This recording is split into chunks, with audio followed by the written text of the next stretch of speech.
ஹalleluya praise God. இன்றான கர்த்தருடைய வார்த்தை இன்னைக்கு டே 4. இது சிக்ஸ்த் ரவுண்டு, 6வது ரவுண்டு ஏற்காடு ஹில்ஸ்.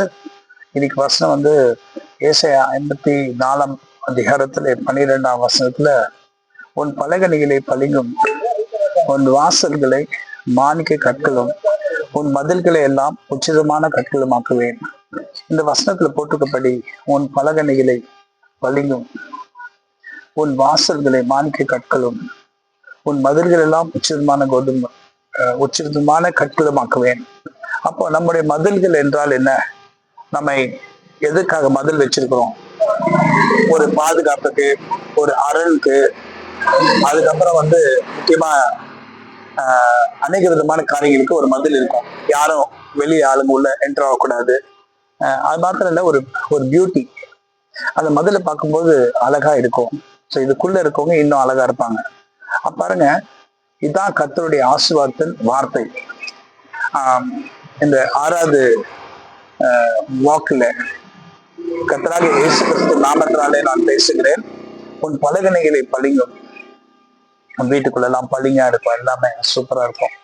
உன் வாசல்களை மாணிக்க கட்டணும். இது என்னத்தை குறிப்பிடுகிறதுன்னா, உங்களுடைய மதில்கள் என்றால் உங்க வீட்டு மதில்களை குறித்து என்று நீங்க நினைக்க வேண்டாம். அது எல்லாவற்றையும் அதுல உறுதியாய் எல்லாவற்றுக்கும் கர்த்தர் சொல்லுகிறார். சமாதானமா இருக்கட்டும், சுகமா இருக்கட்டும், அப்புறம் என்ன சந்தோஷம், மகிழ்ச்சி, செழிப்பு, நீடிய வாழ்வு, இதெல்லாம் தான் பலகணிகளை பளிங்கும், வாசல்களை மாணிக்க கற்களும். ஹல்லேலூயா. இன்னைக்கு நிறைய பேர் வெறும் நம் வாசல்கள் நல்லா இருந்தா, அப்ப நம்ம வெளி தோற்றம் நன்றா இருந்தா போதுமா? இல்ல, கர்த்தர் நம்ம வெளி தோற்றத்தையும் நன்றாக மாற்றுவார். நம்முடைய சரீரத்தை கர்த்தர் ஒப்பிட்டு சொல்லுகிறார். சோ சில நேரங்கள்ல நமக்குள்ள நிறைய பேருக்கு வியாதிகள் இருக்கு. இன்னைக்கு நிறைய கிறிஸ்துவர்களுக்கு வியாதி இருக்கு. கிறிஸ்துவர்களுக்கு வியாதி வர்றதுக்கு காரணம் என்ன தெரியுமா? கர்த்தருடைய பிள்ளைகளுக்கு விரோதமாக பேசுறதுனால்தான். கர்த்தருடைய பிள்ளைகளுக்கு விரோதமாக பேசி அவர்களை மன்னிக்காம குரோதங்களை வைத்திருக்கிறதுனால இது ஆண்டு இது மட்டும் அனுமதிக்க மாட்டாரு. கர்த்தருடைய பிள்ளைகளுக்கு விரோதமா பேசும்போது அவருக்கு ஆண்டவருக்கு ரொம்ப மனசு வேதனையா இருக்கிறது. அப்போ நீங்க ஏதாவது ஒரு காரியத்தை நீங்க கேட்கும்போது உங்களுக்கு அது நடக்கிறது இல்லை. இப்ப நான் வாக் பண்றேன், விசுவாசிகளுக்காக நடக்கிறேன். இப்போ அந்த விசுவாசிகளுக்கு அந்த காரியம் நடக்கணும்னா அவர்கள் எனக்கு விரோதமாகவும், சபைக்கு விரோதமாகவும், ராபோஜனத்துக்கு விரோதமாகவும் அவங்க பேசிருக்க கூடாது. அப்பதான் அது அவங்களுக்கு நடக்கும். அப்போ ஒருவேளை நீங்க பரிசுத்தவான்களுக்கு விரோதமா பேசுறீங்க, பரிசுத்தவான்களுக்கு விரோதமான காரியங்களை செய்கிறீங்க. அப்போ பரிசுத்தவான்கள் கர்த்தரை நோக்கி கூப்பிடும் போது கர்த்தர் எப்படி செய்வாரு? இன்னைக்கு நிறைய நேரங்கள்ல பாத்தீங்கன்னா நம்ம உள்ள இருக்கிற சரீரத்துல நிறைய வியாதிகள் காணப்படுகிறது. அப்போ நீங்க சர்ச்சுக்கு வரீங்க, பாஸ்டர்கிட்ட ஜெபம் பண்றீங்க. அப்போ உங்களுக்கு சுகம் கிடைக்கல. ஏன் தெரியுமா? நீங்க சபைக்கு விரோதமாக ஒரு காரியத்தை நீங்க பேசியிருப்பீங்க. இதெல்லாம் கர்த்தர் வெறுக்கிறார். சோ உங்களுக்குள்ள ஆயிரங்கள் குற்ற உணர்வுகள் இருக்கும், 1000 குற்றங்கள் இருக்கும், 1000 காரியங்கள் இருக்கும். ஆனா அதெல்லாம் ஏற்றுக்கொள்ளாம வீணா பேசுறது. பாருங்க, கர்த்தருடைய ஆசீர்வாதம் என்ன சொல்லுகிறது? உன் பலகணிகளை பளிங்கும். அப்ப கர்த்தருடைய பிள்ளைகள் இப்படியாக தான் இருக்கணும். உன் வாசல்களை மாணிக்க கற்களும், உன் மதில்கள் எல்லாம் உச்சிதமான கற்களுமாக்குவேன். யாருக்கு கர்த்தர் இதை சொல்றாருன்னா, உண்மையாய் ஒரு மேய்ப்பனுக்கு கீழே இருந்து பிரதான மேய்ப்பனாக இயேசு கிறிஸ்து. அதுக்கு பிறகு உங்களுக்கு கர்த்தர் கொடுத்திருக்க வேதத்துல அழகாக சொல்லுகிறது, அழகா எழுதியிருக்கிறது. ஆண்டவர் தம் சுய ரத்தத்தினால் சம்பாதித்த சபையை ஆண்டவர் தம்முடைய சுய ரத்தத்தினால் சம்பாதிக்கிறார். ஓகேங்களா? அப்போ அந்த சம்பாதிக்கிற அந்த சபையை மேய்ப்பதற்காக கண்காணிகளை கர்த்தர் வைத்திருக்கிறார். அந்த கண்காணிகள் கருத்தோட அவங்களே மேய்க்கிறார்கள். இங்க பாருங்க, மனுஷனுடைய வாழ்க்கையில குறைய இல்லைன்னு யாருமே சொல்ல, நான் கூட சொல்ல முடியாது, யாருமே சொல்றேன். எவ்வளவு பெரிய ஊழியக்காரர் இருந்தாலும் குறை இல்லைன்னு சொல்ல முடியாது. ஆனா குறைகளை கர்த்தர் நிறைவாக்கி நம்மை அந்த இடத்துல நிறுத்துகிறார். ஹல்லேலூயா. சோ அதனால எந்த நேரத்திலயும் இன்னைக்கு நிறைய பேருக்கு அற்புதம் நடக்காத காரணம் இதுதான். முக்கியமான காரணம் என்ன தெரியுமா? மற்றவங்களுக்கு விரோதமாக வைராக்கியம், கோபம், எரிச்சல், தேவையில்லாத வார்த்தைகள் பேசுறதுனால நீங்க தப்பிச்சுக்கலாம், உங்களுக்கு ஒண்ணு நடக்காது அப்படி நீங்க நினைக்கிறீங்க. No no no. நம்முடைய ஆசீர்வாதத்தை நமக்கு எடுத்துக்கொள்ளுகிறோம். நம்முடைய சரீரத்துல வியாதியை வளர்த்துக் கொள்ளுகிறோம். நமக்கு சமாதானம் இல்லாம இப்படி செஞ்சிடறோம். யாரை பற்றியும் யாரும் பேசக்கூடாது. சபைன்றது கர்த்தருடைய சபை. பாருங்க, ஆண்டு வேதத்துல போட்டிருக்கு, அவருடைய எழுதத்துக்கு ஏற்ற மேய்ப்பர்களை கர்த்தர் நமக்கு கொடுக்கிறார். அவருடைய எழுதத்துக்கு ஏற்ற மேய்ப்பர்களை. சோ உங்களுடைய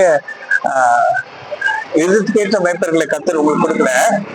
வேதம் என்ன சொல்லுதுன்னா, அவருடைய எழுதத்துக்கு ஏற்றவர்களை கர்த்தர் உங்களை மேய்க்கும்படி வைத்திருக்கிறார். ஹல்லேலூயா. அப்ப ஆண்டவர் போதகர்களை நியமித்திருக்கிறது காரணம் என்ன தெரியுமா? கர்த்தர் நியமிக்கிறாரு. அதனால அவர்கள் இப்படி, அவங்க அப்படியா, அவங்க இப்படி சாய்க்கு அதெல்லாம் தேவையில்லாதது. நம்ம சபைக்கு கர்த்தரை நோக்கி பார்த்துட்டு போயிட்டே இருக்கணும். இன்னைக்கு ஆஸ்பத்திரி இந்த வாரம் கர்த்தர் எனக்கு ரொம்ப வெளிப்படுத்திட்டாரு. ரொம்ப வெயில். அதாவது இன்னைக்கு ரொம்ப ஏர்லியா கூட வந்துட்டேன், சீக்கிரமா. ரொம்ப வெயில், ரொம்ப கால் வலி ஜாஸ்தி. போன முறை எல்லாம் இப்படி எல்லாம் இல்லை. இந்த ரொம்ப ஈஸியா நடந்துட்டு ஈஸியா போயிட்டேன். ஆனா இந்த தடவை எதனால தெரியல, ரொம்ப டயர்டா இருந்துச்சு, டயர்டா இருக்கு. ஆனா இந்த நம் செய்கிற காரியங்கள் ஜனங்களுக்கு போய் சேரணும். அதுதான் என்னுடைய மெயின் பாயிண்ட். ஏன் சேரக்கூடாது பற்றி அவங்களே என்ன பண்ணிக்கிறாங்க, தங்களுக்கு ஒரு வேலையை போட்டுக்கிறாங்க. இன்னைக்கு சபைக்கு உண்மையா ஒரு மேய்ப்பன் அண்டர் கண்ட்ரோல்ல இருக்கிறாங்கன்னா அவங்க நிச்சயமா நல்லா இருப்பாங்க. இன்னைக்கு 2 மேய்ப்பர்களை தேடி 2 எஜமான்களை சேவிக்கிறவர்களா நிறைய பேர் இருக்கிறாங்க. அவங்களுக்கு எல்லாம் கர்த்தர் அற்புதம் எதிர்பார்த்தா அது நடக்காது. எல்லாமே நல்லா நடக்கிறது போல சாத்தா செய்வான். ஆனா கடைசியில என்ன வச்சிருவான்? கொல்லி வச்சிருவான். அதுதான் பிரச்சனை. சாத்தானுடைய பயங்கரமான பிளானே அதுதான், கொல்லி வைக்கிறதுதான். யாரு? உங்களை எரிக்கிறதுதான். சோ உங்களை எரிக்காது இருக்கும்படி, நான் பாதுகாப்பா இருக்கும்படி செய்ய வேண்டிய காரியம் கர்த்தரிடத்தில் உண்மையா இருந்து யாரை குறித்து வீணா பேசாதுங்க. யாரை குறிச்சும் பிரிவினை காரியங்களை உண்டாக்காதுங்க. பிரிவினையா பேசாதுங்க. அவங்க இப்படி, இவங்க அப்படி, அவங்களுக்கு இப்படி அப்படி, இந்த மாதிரி காரியங்களை பண்றதுனால நீங்க தான் கீழே போறீங்க வழி. நீங்க மேல உயரவே சான்ஸே இல்லை, வாய்ப்பே இல்லை. நாம் எவ்வளவு அதிகமா கர்த்தருக்கு பிரியமா இருக்கோம். அப்ப கர்த்தர் பலகணிகளை படுங்கும் வாசல்வே மாணிக்க கற்பம் மதுகள் எல்லாம் உச்சிதமான கட்டளமாக்க வேண்டும் என்று கர்த்தர் சொல்ல. அதை நிச்சயமா செய்வார். நிச்சயமா உங்க வாழ்க்கையில நிறைவேற்றுவார். ஆமென். சோ இந்த நம்பிக்கையோட நான் சொன்ன வார்த்தைகளை கவனமா கேளுங்க. இன்னைக்கு முக்கியமாக உண்மையா சபைக்கு வரவங்களுக்கு, சில பேர் 4 சபை 5 சபைக்கு போவாங்க. ஏன்னா அவங்க நிறைய எஜமான்களை சேவிப்பாங்க. பவுல் சொல்றப்படி, பவுல் அப்படிதான் சொல்றாரு, நான் உங்களை பெற்றெடுத்தேன், ஆனா நீங்க அங்கங்கெல்லாம் போறீங்க, என்ன பண்றது? ஏன்னா அவங்க எங்கேயுமே கிடைக்காது. எங்கேயுமே அந்த கவரிங் கிடையாது. கவரிங் என்ன ஆகும்னா, கவரிங் எப்படி ஒரு சபைக்கு ஒரு மேய்ப்பர் மூலமா தான் வரும்.